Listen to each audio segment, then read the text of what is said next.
those things that exist outside the individual in the individual's environment.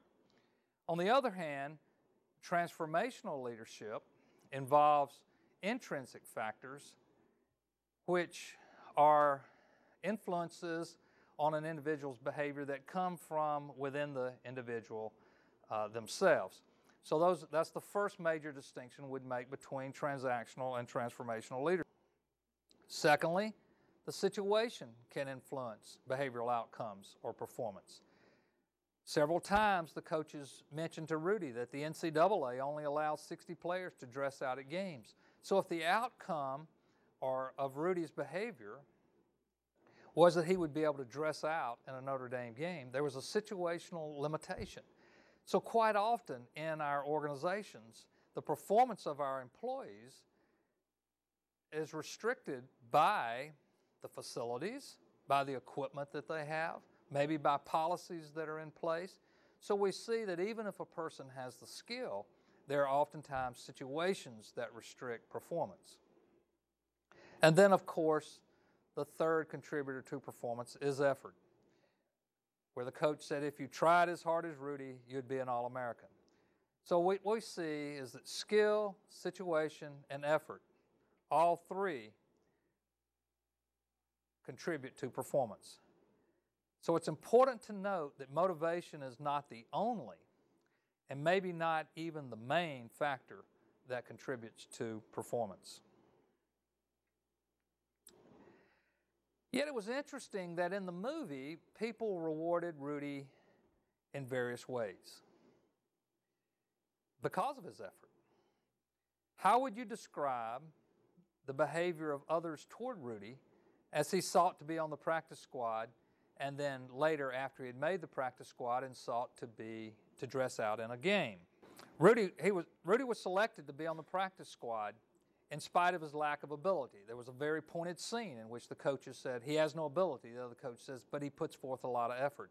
And that was the criteria. And the coach said, if you'll continue to put forth that effort, you can stay on the team. So the criteria for him being on the team was effort, not performance.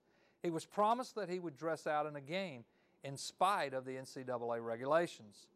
And then at the end, the teammates appealed to the new coach on behalf of Rudy. So there were several instances in which people acted on Rudy's behalf because of his effort, not his performance. And this is very important for us to understand, because we think that we are a performance-driven organization and that we are rewarding performance. But in many instances, effort itself is rewarded, even though effort is not the sole contributor, and oftentimes not even the main contributor to performance. So what factors influenced these actions toward Rudy? Well, one person said he's put more effort than anyone. Another said, Rudy, you deserve it. You can dress for one game next season. The key word here is you deserve it. Another said, it's not right, referring to the fact that Rudy was not allowed to dress out in a game.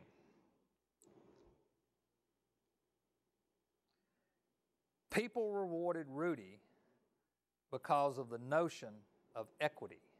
The words, you deserve it, it's not right, are keys to this notion of equity and not his achievement.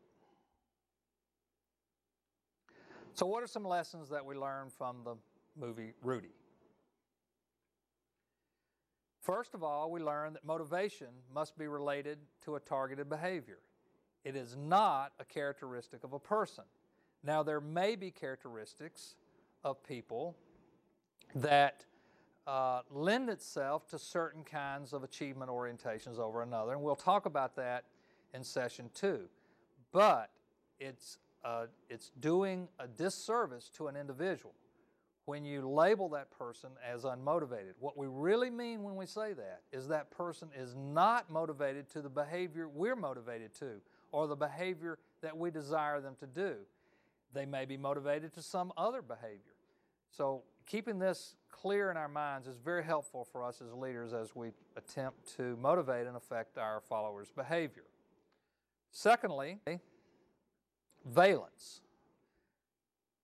What an individual favors or values or what's important to them is the driving force behind motivation. Thirdly, negative emotion can be a powerful influence on motivation by signaling to us disequilibrium or the fact that we are not approaching or reaching our goal or our dream. Fourthly, intrinsic motivational factors have more positive influence on effort than extrinsic factors. Fifthly, proximal goals, those goals that are close to us in time and distance, influence behavior more than distal goals, or those things that are further out in the future or further from us in terms of space.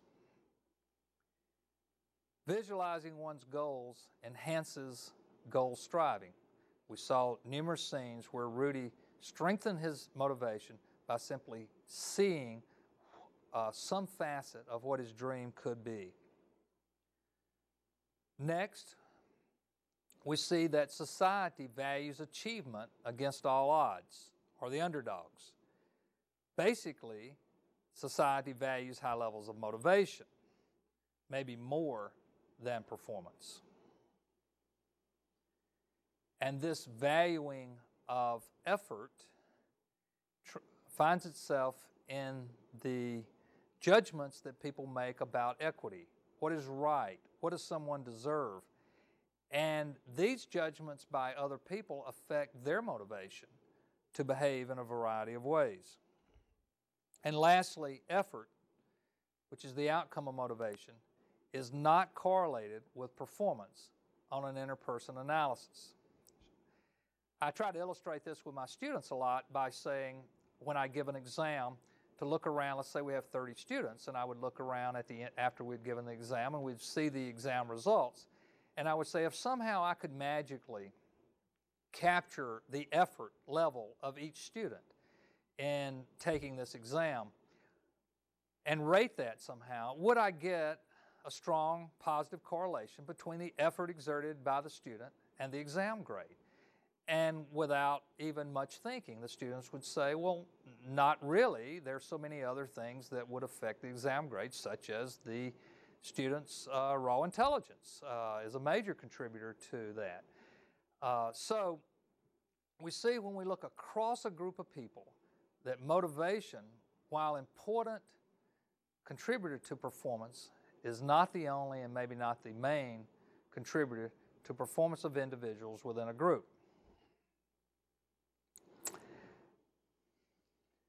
Too often we see motivation as some kind of silver bullet for success, either our success or someone else's that we want to perform. Recently, there was a conference held at a large arena in our town, and they're held in towns across the country. The focus of this conference, and in this case 15,000 people went. The focus of the conference was get motivated.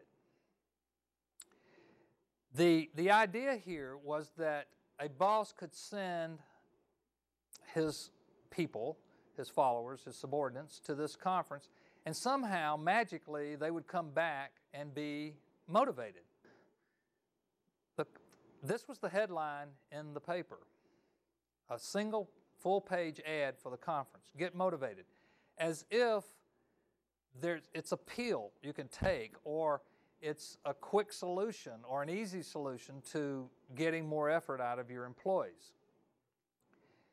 The question, this reemphasizes the notion of the myths behind motivation, is that motivation really has no meaning short of specific targeted behavior. So the question would be, get motivated to do what?